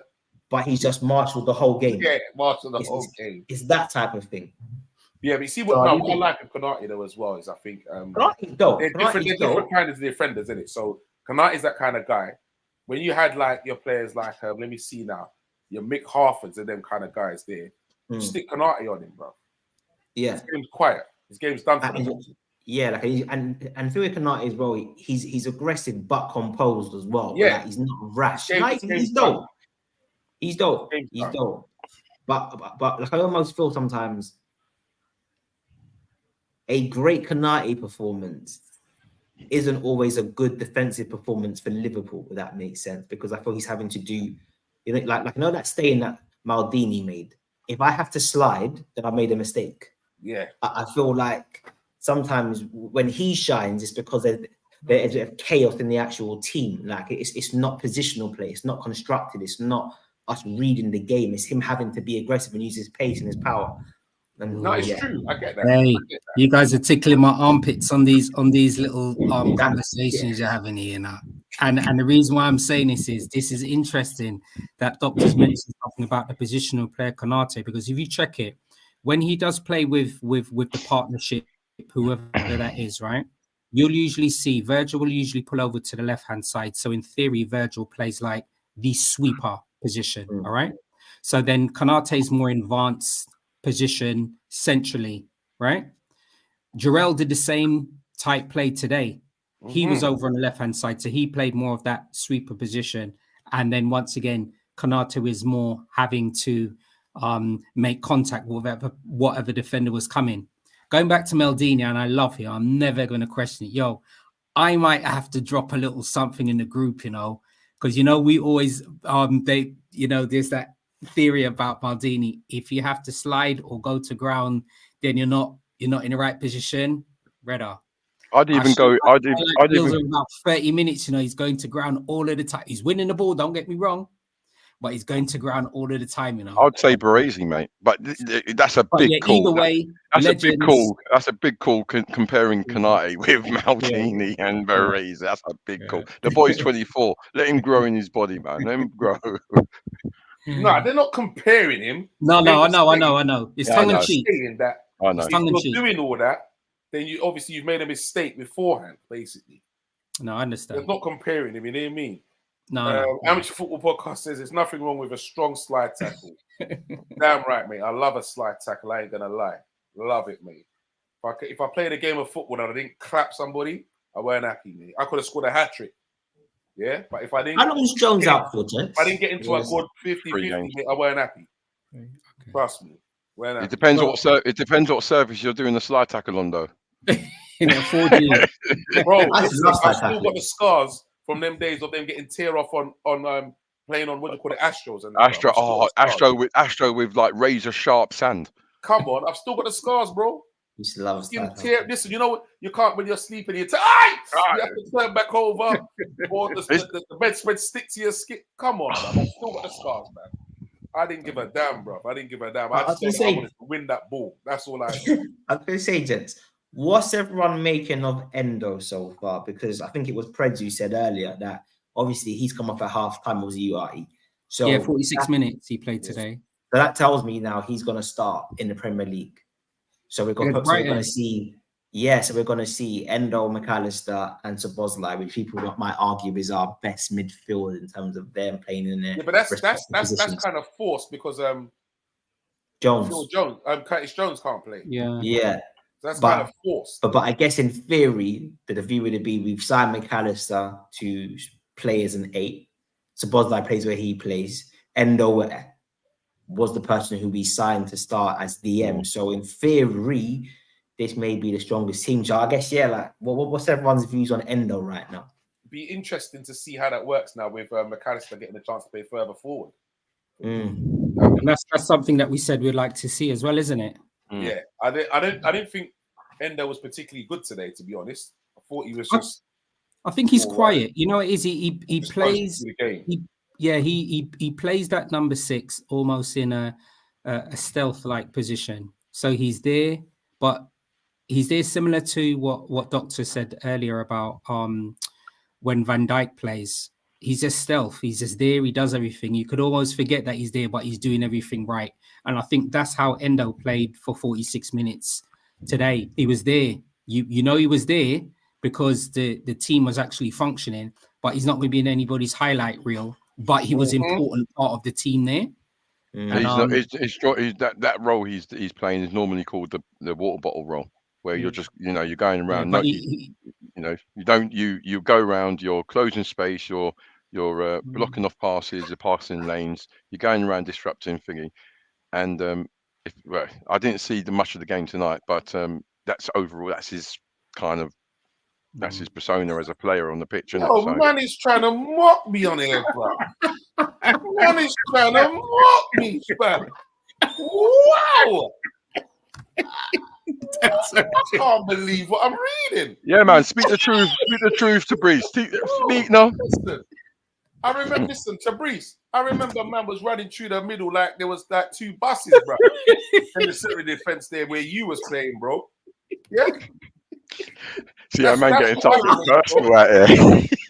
Oh, man. Oh, no. Wow. Okay, Tabriz. It's all right, man. It's all right. It's calm. I thought you and Tabriz were like that as well when he's. I can't believe it. Can't believe that. That's what brothers do to you, bro. Can't trust them, bro. Can't trust them. I tell you. Oh, wow. So, gentlemen, up next we have Brighton. Yeah. They've been a bit up and down, man, this season. I don't know. Well, they might have a bounce back after what Villa did to them. So you have to be careful of that. Yeah. So how do you see that one going then, gentlemen? Well, Brighton's one of those tricky games, isn't it? Yeah, they certainly did it with us last season. Yeah, and they got the wonderful James Milner in there as well, which he would be able to give them some insight tactically a little Hopefully bit, he's maybe. playing. Hopefully, but yes, I hope we win, and I hope we react in the right way and Wow, come hold on. back You all guns say blazing. hopefully, hope you win. No, You're I'm not saying that- hopefully. No, I'm saying hopefully we can react in a reaction is a good reaction from the game from Tottenham. I know I want us to win, but I'm also wary that Brighton are a bit of a banana skin for Liverpool as well. So, and they're not doing too badly either. Okay. Doctor, how do you see this one going?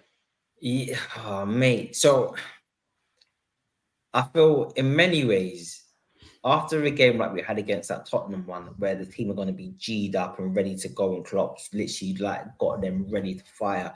I almost feel Brighton are like one of the worst teams you could want to play, because almost Brighton don't give you a reason to hate them. They don't have any players who are difficult. They're going to play nice, composed, calm football. They're not going to give you any bad challenges.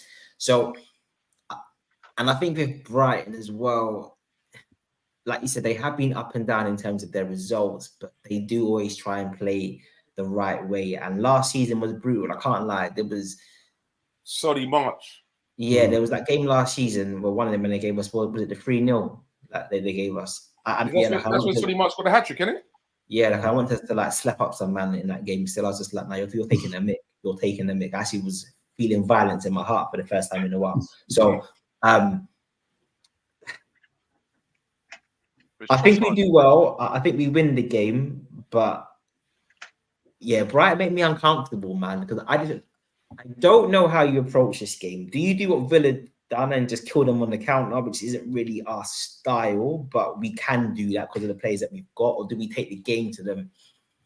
Difficult game, but I do think this will be a massive challenge for Endo, because what Brighton do in the way they kind of build up that space in front of your centre backs is what they try to really occupy. So Endo's going to have his work out. It's going to be a big game for Endo. I'm going to say Liverpool win, but I'm a bit uncomfortable still. I can't lie, Brighton. But then we can smash them 5-0. That's one of them kind of people. Okay, Stoney. Yeah, I think it's going to be a draw. They drew against Marseille today, didn't they? I think they drew 2-2. Yeah, So, 2-2, yeah. I think it's going to be the same result. We're down at the Amex. I think it's going to be 2-0 down. They were all right. Yeah, yeah. I think we're going to draw. I think it's going to be a 2-2 result on the 8th. Okay, well, Tabriz says a score draw as well. Now, furthermore, 3-1, man. I'm going back to my 3-1 thing. 3-1. Going back to the 3-1 thing, man. Good evening across the pond. And he says, good win today, lads. But as much as I hate Spurs, if Klopp got wished for a replay, I would have to be done with the Prem, as it would be a joke for the amount of PGMO apologies we've had received. Okay. Yep. Gravenberg off to the races. And yeah, that's right. Brighton did come back from 2-0 down. I know one of them was a penalty scored by Pedro. VW says he'll take a 1-0. Yeah, I'll just gladly take 3 points. Just get back on the winning trail. That's all I know. For real. Get back on the winning trail and just show them that last week was a blip because we were robbed. That's why. Or else it would never have happened, mate. I'm telling you. Okay. Peoples, thank you very much for joining us. I must say, big shouts goes out to Shane for joining us as well today. Coming on and giving us his thoughts. Paxton Road crew, big up yourselves. I think I predicted 2-1 for the pool this weekend across the pond, says. Okay. So, Dr. Blake, thank you very much, sir. Gentlemen. Always a blessing to get the insight. Preds, I don't know what the hell you was on today, bro, but that cucumber, man. Yeah, you're making up for lost time, innit? I'm just making sure, you know what I mean, that my voice is heard, that's all. Okay. Okay. Yeah. I've been nice since so far. I'm just following the same suit as Stoney. That's all. If it works for Stoney, why not? Let's just spread it about a bit, isn't it? What's good for the goose is not always good for the gander. Remember that, yeah. Stoney, thank you very much, my brother. No, it's all good. Thank you very much once again for hosting another show of Cop Talk. Don't forget to like, share, and subscribe, everybody, and don't forget to tune in next week Thursday at 10 p.m. Big shouts goes out to VW. Says really, really good show, gents. And across the pond is, listen, Oh, yo, put some money on it. You know, don't just talk it, man. Salah, Darwin, Momoto. Okay. Lovely, lovely. Tabrice, don't worry, we'll have words after, mate, about a great show. Don't worry, mate. I'll be speaking to you after. Yeah? Don't worry, son. The Got your number. most important thing is that we're all smiling still. There you Yeah. go. Just.